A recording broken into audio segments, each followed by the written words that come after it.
3172 BCE.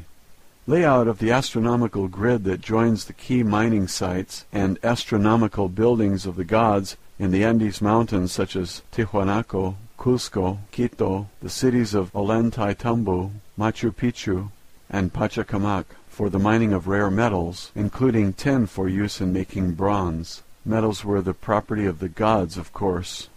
A great variety of entrepreneurial mining was done on Earth at that time, due to the war between the old empire force and the domain. These miners did carve a few sculptures of themselves. They were seen wearing mining helmets.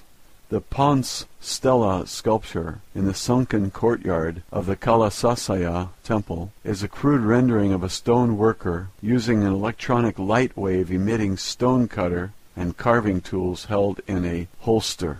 The old empire has also maintained mining operations on planets throughout the galaxy for a very long time. The mineral resources of Earth are now a property of the domain. 2450 BCE. The Great Pyramid and complex of Pyramid near Cairo were completed. An inscription created by the old empire administrators can be seen in the so-called pyramid texts. The texts say that the pyramid was built under the direction of Thoth, son of Ptah. Of course, there was never a king buried in the chamber, since the pyramids were never intended to be used as a burial chamber. The Great Pyramid was located precisely at the exact center of all land masses of Earth, as viewed from space. Obviously, such precise measurements require aerial perspective and a view of the land masses of Earth from space. Purely mathematical calculations of the geodetic center of the continents of Earth could not be made otherwise. Shafts were constructed inside the pyramid to align the configuration of stars in the constellation of Orion, Canis Majora, and specifically Sirius. The shafts are also aligned to the Big Dipper, where the home planet of the old empire existed. Also Aenetak, Alpha Draconis, and Beta Ursa Minor. These stars are each one of the key systems in the old empire from which Isbis were brought to Earth and dumped as unwanted merchandise. The configuration of all the pyramids of the Giza Plateau was intended to create a mirror image on Earth of the solar system and certain constellations within the old empire. 2181 BCE. Min became the god of fertility in Egypt.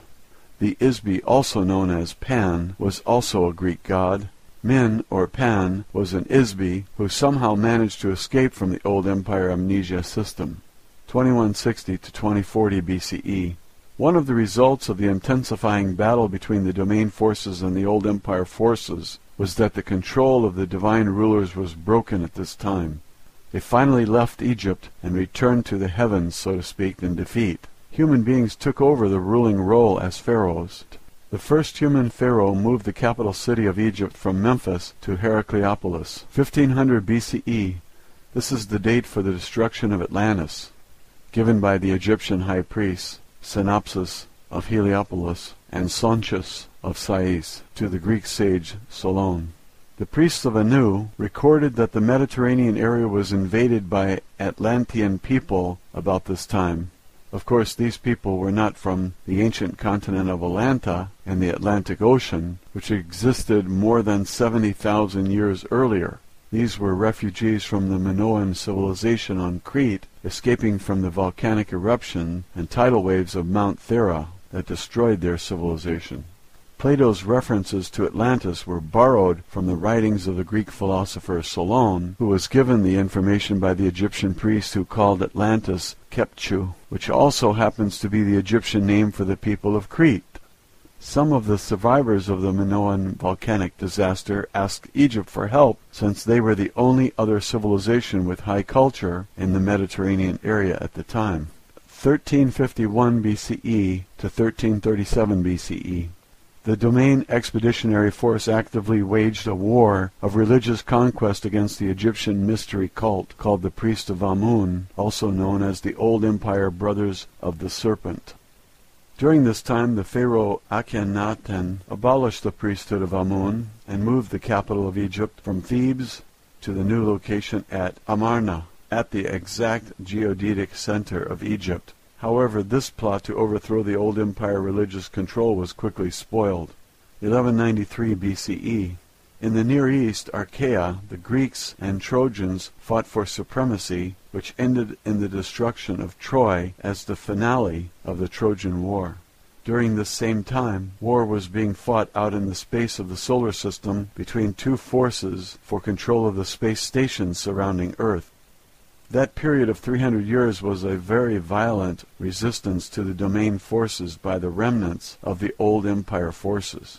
It did not last long, however, as it is futile to resist the domain. 850 BCE.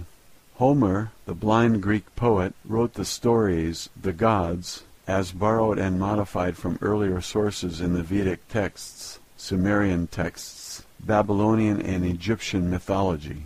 His poems, as well as many other myths of the ancient world, are very accurate descriptions of the exploits of Isbis on Earth, who were able to avoid the old empire amnesia operation and operate without biological bodies. 700 BCE, the Vedic hymns were first translated in the Greek language. This was the beginning of a cultural revolution in Western civilization that transformed crude and brutal tribal cultures into democratic republics based on more reasonable conduct.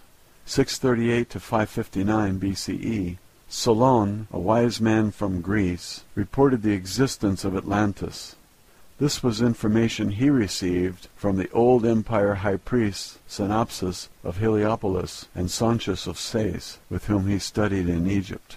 630 BCE, Zoroaster created religious practices in Persia around an Isbi called Ahura Mazda. This was yet another of the growing number of monotheistic gods put in place by operatives of the domain to displace a panoply of old empire gods.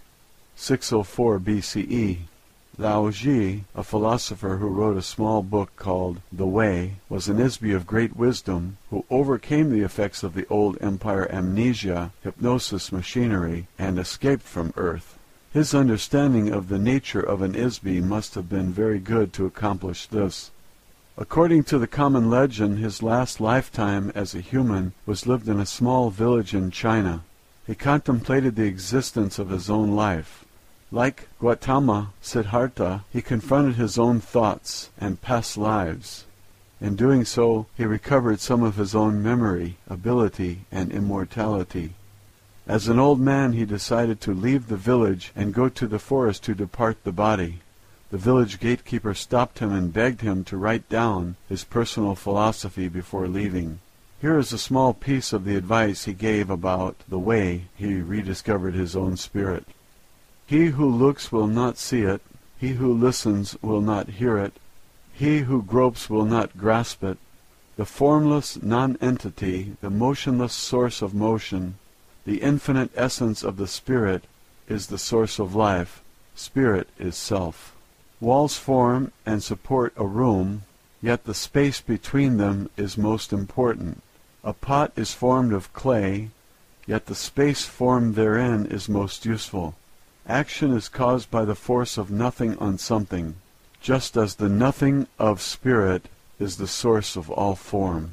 One suffers great afflictions because one has a body. Without a body, what afflictions could one suffer? When one cares more for the body than for his own spirit, one becomes the body and loses the way of the spirit. The self, the spirit, creates illusion. The delusion of man is that reality is not an illusion. One who creates illusions and makes them more real than reality follows the path of the spirit and finds the way of heaven. 593 BCE, the Genesis story written by the Jewish people, described angels or sons of God mating with women of earth who bore them children. These were probably renegades from the old empire. They may also have been space pirates or merchants from a system outside the galaxy who came to steal mineral resources or smuggle drugs. The domain has observed that there are many visitors to Earth from neighboring planets and galaxies, but they rarely stop and live here. What kind of beings would live on a prison planet if they were not forced to do so? The same book also reports the story of a human named Ezekiel, who witnessed the spacecraft or aircraft landing near Chebar River in Chaldea. His description of the craft uses very archaic language, technically, but is nevertheless quite an accurate description of an old empire saucer or scout craft. It is similar to the sightings of Vimanas by the people in the foothills of the Himalayas. Their Genesis story also mentions that Yahweh designed biological bodies to live for 120 years on Earth. Biological bodies on most Sun-type 12 Class 7 planets are usually engineered to last for an average of about 150 years. Human bodies on Earth last only about one-half as long.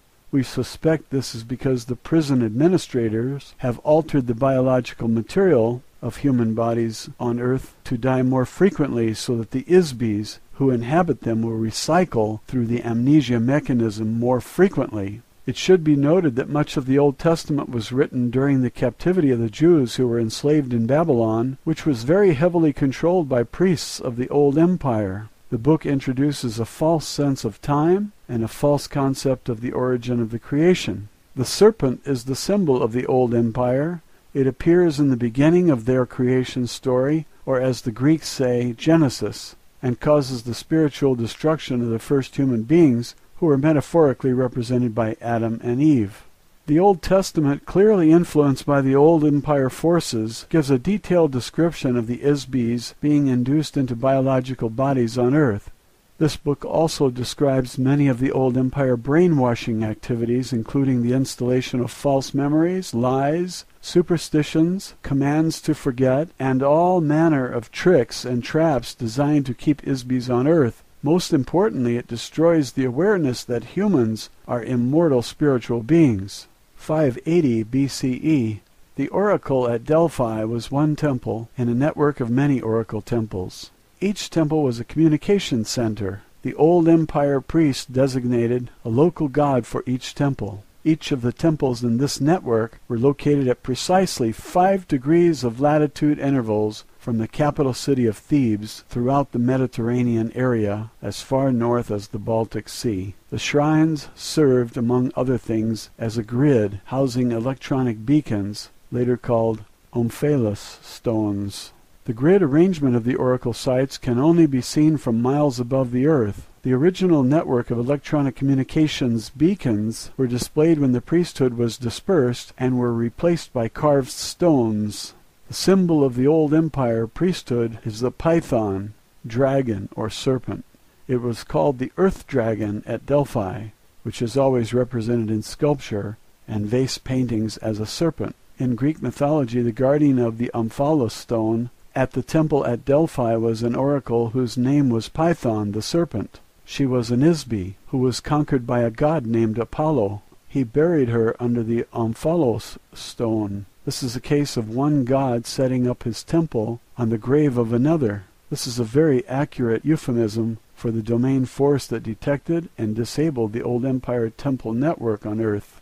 It was one of the fatal blows to the Old Empire force in the solar system of Earth. 559 BCE, the commanding officer of the Domain Battalion, who was lost in 5965 BCE, was detected and located by a search party sent to Earth from the Domain Expeditionary Force. He was incarnated as Cyrus II of Persia during this time. A unique system of organization was used by Cyrus II and the members of that battalion who followed him from India through his progression of human lives on Earth. In part, it enabled them to build the largest empire in the history of the Earth to that date. The Domain search party who located him traveled around the Earth searching for the lost battalion for several thousand years. The party consisted of 900 officers of the Domain, divided into teams of 300 each. One team searched the land, another team searched the oceans, and the third team searched the space surrounding Earth.